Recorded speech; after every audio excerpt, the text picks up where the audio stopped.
Je suis Marc Vermeil, je suis en charge du département recherche et développement chez Felco, d'encadrer l'équipe de développement produit.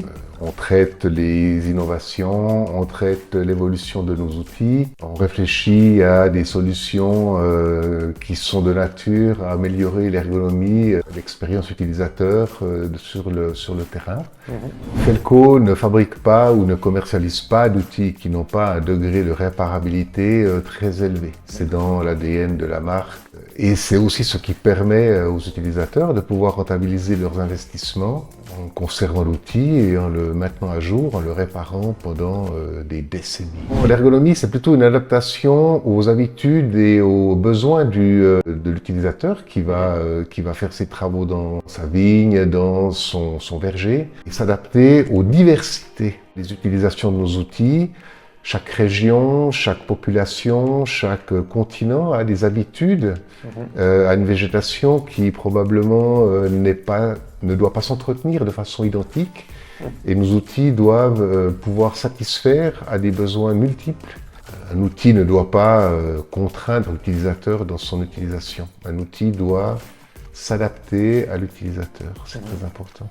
La taille de l'outil, évidemment, doit s'adapter aux différentes tailles de main.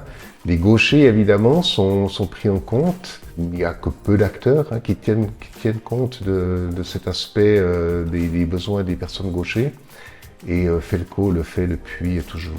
Toutes ces nouvelles technologies qui nous permettent d'améliorer nos outils, on les exploite dès qu'elles sont disponibles, après les avoir bien entendu évaluées, pour être certain que l'application d'une évolution d'outils dans des matériaux, mais dans des processus de fabrication, vont permettre d'être toujours plus performants avec nos outils, sans faire de compromis sur les fondamentaux Felco qui sont la durabilité et la performance.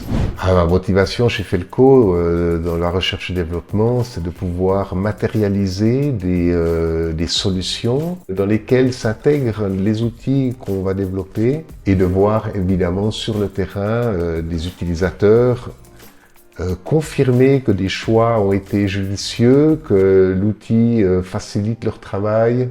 C'est probablement la meilleure récompense.